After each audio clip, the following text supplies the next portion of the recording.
Hey y'all, it's Michael, and today I'm here to talk about a short story collection, Where I'm Calling From, by Raymond Carver. I started as a personal goal for me is to read a short story every single day, and so I actually did it. I first heard of Raymond Carver from Adam from Memento Mori. He was talking about another short story collection by Raymond Carver. I believe it was called Will You Please Be Quiet Please? This spans chronologically of his short stories. It also includes some newer short stories before that was never published. I got a flashcard, and so each and every single day there's a flashcard of each and every short story in this collection thingy, and so that's what I did. First off, this short story collection had a lot of short stories. It's over 500 pages, and I felt after I finished it that I got a really good sense of who Carver is as a writer. I did enjoy the short story collection overall. I did get a feeling and a cohesiveness of the type of stories that he liked to write. A lot of his short stories, actually all of them, is very mundane, which isn't like a bad thing. This is not using like a boring, mundane type of context. It's more like mundane, everyday, just normal day people. Like these are people that are just regular, schmegular. Like, I did realize overall though that there is a lot of drinking. There are a lot of smoking. There's a lot of smoking and a lot of drinking.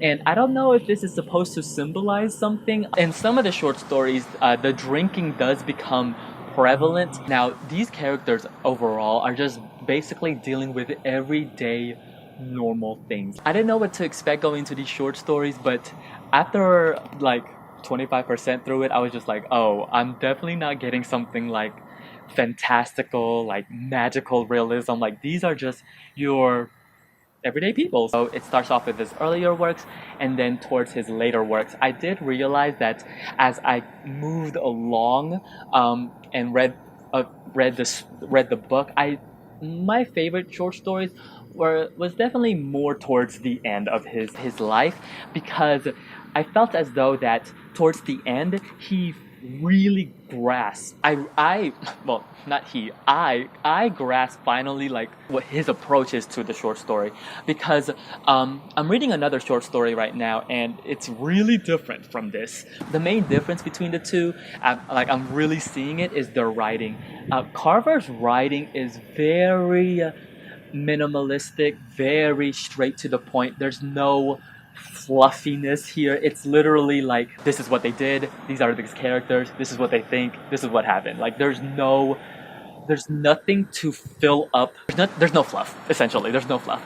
And I feel as though that it gives this, the way that he writes like that, it gives the stories, like all of them, it gives the story this very like this undertone of uneasiness, because you really feel that while there's this facade of this like basic everyday people, mainly couples, but everyday people, that there's something really wrong. And a lot of the short stories that he write about, because a lot of them are with couples, I really enjoy that, because it makes this picture right here, it gives that tone. It's very atmospheric, it's very unsettling, and I think it works the way that he's trying to convey this tone with his writing. It really works in that way, because I think, like, especially the ones that I really enjoyed, he does it successfully. So now I'm going to talk to you about some of my favorite short stories.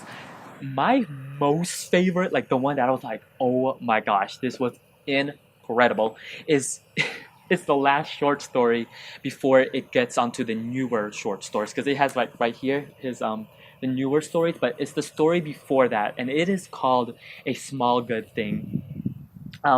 This one is about a family, about Anne, who's getting a cake for her son. This is a perfect short story that really encapsulates Carver's strength and what a lot of the themes that he talks about. So first off, obviously family, because this deals with a family. Something happens in this short story that I was like, wow, because within a short amount of pages, he's really in this short story in particular, and the other one too that I'm gonna talk about, it was powerful. I felt it, and so I really enjoyed this. Some of the stories also talk about death and like how families approach death. It's really interesting. The other short story that I was like, wow, this was really good too. It was the one before. It's Feathers. This is about a couple who goes to their friend's dinner party, and it gets really weird. And that's what I also talk about, because I want to talk about, because some of these short stories, I'm not going to give some away, but it gets I wouldn't say weird, but it gets uncomfortable. And there is one in here called Vacuum. There's a short story in here called Vitamins.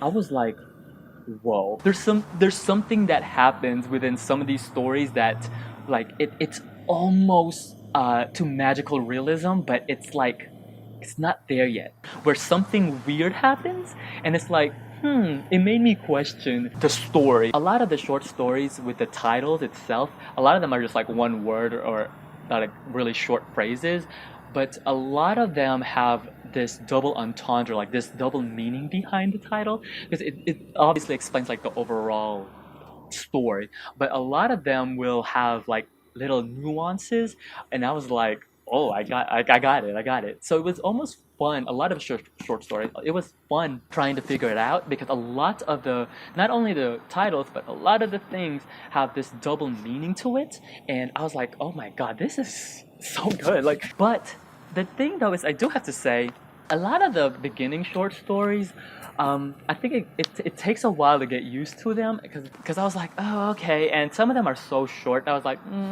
okay, like some of them I had a lot of feelings, I was just like, okay. I felt like there were some short stories here that like literally flew over my head. Like I didn't get, I mean, I got the story, but I didn't get like the underlying meaning of it, and I think that might just be like a personal thing for me. Now, I do also have to talk about a thing that did make me frustrated in a lot of his short stories, is that, okay, so we all know the story structure, right? So you have your rising action, your climax denouement, and then your falling action, and yeah, conclusion. You know all that.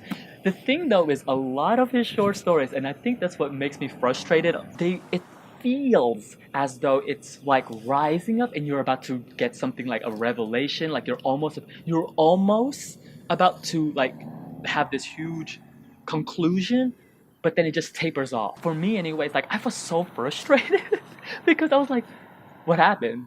Is that it? Like, as a reader, sometimes I do want a definitive conclusion, and I do enjoy every once in a while like an open ending, but a lot of these have that open ending, or like that feeling where it's not exactly resolved, and I do have to admit that a lot of the times I did get frustrated because it left me as a reader wanting more, but I think that's just like a personal preference of mine. So, but overall, I did enjoy it. There's a lot of short stories. There's over 500 pages, so it did take me a while to get through this. But if anything, I would recommend much of his. I really enjoyed much of his later stories. That's when I finally got the groove and gist what he's trying to sell that I am willing to buy. Yeah, I would actually recommend him. I'm wondering though, like if I should read his other collections, because this spans like a lot of his career, so I'm wondering if a lot of I give the short story collection like a 3.5 if I would have to average everything, maybe around there, but I gave it a 3 on Goodreads. I would recommend it. It's definitely different, and I can see why people praise him. He definitely has a grasp of how to do a short story. If you read any of Carver's short stories in general, let me know what you think about them. Until then, I'll see you guys till later. Bye! Earlier it looked like it was gonna rain because it was cloudy, but now it's like bright and sunny.